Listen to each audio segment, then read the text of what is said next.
على أشرف الأنبياء والمرسلين نبينا محمد وعلى آله وأصحابه أجمعين أما بعد.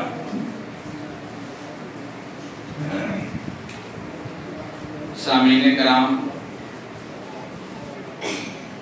دینی ملی بھائیوں، بزرگوں اور دوستوں، تمام قسم کی تعریف و توصیف، حمد و ثنا، کبریائی، بزرگی اور بڑائی اللہ رب العالمین کے لیے، جنہوں نے ہمیں اور آپ کو رمضان جیسے مبارک مہینے میں روزہ رکھنے کی توفیق عطا فرمائی. فللہ الحمد والمنہ. بعد درود و سلام نازل ہو آخری نبی احمد مجتبی محمد مصطفیٰ عربی صلی اللہ علیہ وسلم پر. حضرات گرامی، ہم اور آپ جس مہینے سے گزر رہے ہیں، جو مہینہ ہمارے اور آپ کے اوپر سایہ فگن ہے، رمضان کا مہینہ ہے، اسلامی اور ہجری کیلنڈر کے اعتبار سے 9واں مہینہ ہے. مکمل ایک مہینے کا روزہ رکھنا ہر مسلمان مرد، عورت، عاقل، بالغ پر فرض ہے. رمضان کا مہینہ شروع ہو چکا ہے. نبی کریم صلی اللہ علیہ وسلم رمضان کا مہینہ جیسے ہی داخل ہوتا، آپ صلی اللہ علیہ وسلم کا کیا معمول تھا، رمضان کے مہینے کو کیسے گزارتے تھے؟ اللہ کے نبی صلی اللہ علیہ وسلم کے متعلق حدیث کے اندر ہے کہ کان رسول اللہ صلی اللہ علیہ وسلم اذا دخل رمضان تغیر لونه وکثرت صلاته وابتحل فی الدعاء الحدیث. کہ جیسے ہی رمضان کا مہینہ داخل ہوتا، نبی کریم صلی اللہ علیہ وسلم کا رنگ بدل جاتا. اسی طرح آپ صلی اللہ علیہ وسلم کی نماز کی کثرت ہو جاتی، یعنی نماز کا اہتمام، نوافل کا اہتمام، عبادات کا اہتمام بڑھ جاتا. باقی دنوں کے بنسبت، باقی مہینوں کی بنسبت جیسے ہی رمضان کا مہینہ آتا تو آپ صلی اللہ علیہ وسلم عبادات کثرت سے کرتے تھے. نوافل کا اہتمام، نمازوں کا اہتمام، قیام اللیل وغیرہ عبادات کو کثرت سے انجام دیتے تھے. تو نبی کریم صلی اللہ علیہ وسلم کا یہ معمول ہے، معمول تھا. تو جب ہم رمضان کے مہینے میں داخل ہو گئے ہیں، رمضان کے مہینہ سے ہم گزر رہے ہیں، تو نبی کریم صلی اللہ علیہ وسلم کی سنت پر عمل کرتے ہوئے ہم اس مہینے کو پا کر ہمیں بھی غنیمت سمجھتے ہوئے، اور ہم خوش نصیب ہیں کہ ہم رمضان کے اس مبارک مہینے کو پائے ہیں. بہت سے ایسے بندے ہیں جو اس مہینے کے آنے سے پہلے ہی دنیا سے چل بسے، ان کو یہ موقع نصیب نہیں ہوا کہ رمضان میں روزہ رکھے، گناہوں کی مغفرت طلب کرے، گناہوں کی بخشش طلب کرے، اللہ کی عبادات کرے، اور اس مہینے میں نیکی کے کاموں کو بڑھ چڑھ کر حصہ لے کر انجام دے اور اپنے آپ کو جنت پہ داخل کر لے. کہ موقع نہیں ملا، اگر ہمیں موقع ملا ہے تو ہم خوش نصیب ہیں. اللہ کے نبی صلی اللہ علیہ وسلم کی معمولات زندگی میں سے ہے، حدیث کے اندر ہے، عبداللہ بن عباس رضی اللہ تعالی عنہ کی حدیث ہے، ابن عباس کان رسول اللہ صلی اللہ علیہ وسلم اجود الناس وكان اجود ما يكون في رمضان حين يلقاه جبريل وكان جبريل يلقاه في كل ليلة من شهر رمضان فيدارسه القرآن. قال كان رسول الله صلى الله عليه وسلم حين يلقاه جبريل عليه الصلاة والسلام اجود بالخير من الريح المرسلة.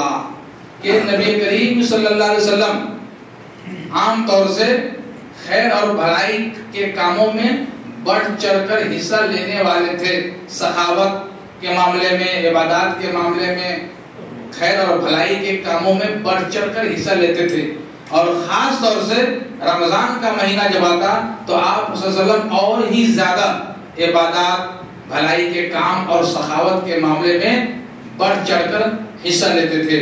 اور جبریل علیہ السلام آپ صلی اللہ علیہ وسلم پر اترتے تھے، نبی کریم صلی اللہ علیہ وسلم کے پاس رمضان کے اس مبارک مہینے میں آتے تھے اور قرآن سناتے تھے، قرآن کا مدارسہ کرتے تھے، قرآن کا مذاکرہ کرتے تھے، آموختہ پڑھاتے تھے. یہ جبریل علیہ السلام کب کرتے؟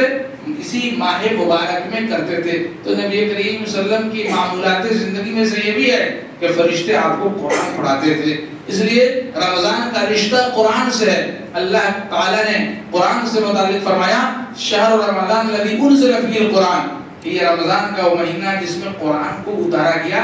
تو ہمیں بھی اس ماہ مبارک میں قرآن کی تلاوت کرنی چاہیے، خوب سے خوب قرآن کو پڑھنا چاہیے، اس کے معنی اور مفہوم پہ غور کرنا چاہیے، اور کئی جتنا ہو سکے کئی ختم کرنا چاہیے. اس لیے بھی کہ عام دنوں میں قرآن پڑھیں گے اور رمضان کے مہینے میں قرآن پڑھیں گے تو اللہ تعالیٰ رمضان کے مہینے میں اجر و ثواب کو کئی گنا بڑھا دیتا ہے. تو نبی کریم صلی اللہ علیہ وسلم کا یہ معمول تھا کہ تیز ہوا سے بھی زیادہ عبادات اور خیر اور بھلائی کے کاموں کو تیزی سے کرتے تھے، خوب کرتے تھے. تو یہ نبی کریم صلی اللہ علیہ وسلم کی معمولات زندگی ہے رمضان میں. اسی طرح نبی کریم صلی اللہ علیہ وسلم نے فرمایا تسحروا فإن فی السحور برکہ، کہ سحری کھایا کرو، سحری کھانے میں برکت ہے. نبی کریم صلی اللہ علیہ وسلم کی سنت میں سے ہے کہ آپ صلی اللہ علیہ وسلم سحری کھا کر روزہ رکھتے تھے. ہمیں بھی چاہیے کہ جو کچھ میسر ہو سحری کھا کر روزہ رکھے. اسی طرح سے نبی کریم صلی اللہ علیہ وسلم نے ہمیں حکم دیا امرنا ان نعجل افطارنا ونؤخر سحورنا. نبی کریم صلی اللہ علیہ وسلم نے ہمیں حکم کیا ہے، آرڈر کیا ہے کہ افطار میں جلدی کرے اور سحری میں تاخیر کرے. جب وقت ہو جائے افطار کا تو افطار فوراً کر لے اور تاخیر سے سحری کرے. نبی کریم صلی اللہ علیہ وسلم کا عمل ہے، نبی کریم صلی اللہ علیہ وسلم کی سنت ہے. اور اللہ کے نبی صلی اللہ علیہ وسلم نے فرمایا لا یزال الناس بخیر ما اجل الافطار، کہ لوگ ہمیشہ بھلائی پر رہیں گے، خیر پر رہیں گے جب تک کہ افطار میں جلدی کریں گے. اسی طرح اللہ کے نبی صلی اللہ علیہ وسلم کا یہ معمول تھا کہ کان نبی صلی اللہ علیہ وسلم افطروا علی رطبات قبل ان یصلی فإن لم تكن رطبات فتمرات فإن لم يكن تمرات حسبات من ماء، کہ نبی کریم صلی اللہ علیہ وسلم کا معمول تھا کہ آپ رطب گیلے کھجور سے افطار کرتے تھے. رطب کھجور کی کئی اقسام ہیں، اس میں رطب ہے تو تر کھجور، اس سے آپ افطار کرتے تھے. اگر رطب نہیں ہوتا تو سوکھے کھجور سے افطار کرتے. تو ہمیں بھی چاہیے کہ کھجور سے افطار کریں. اگر کھجور میسر نہ ہوتا تو آپ صلی اللہ علیہ وسلم پانی کا استعمال کرتے. تو ہمیں بھی چاہیے کہ جب کھجور میسر نہ ہو تو پانی سے استعمال کریں. یہ نبی کریم صلی اللہ علیہ وسلم کا عمل ہے رمضان میں، نبی کریم صلی اللہ علیہ وسلم کی سنت ہے.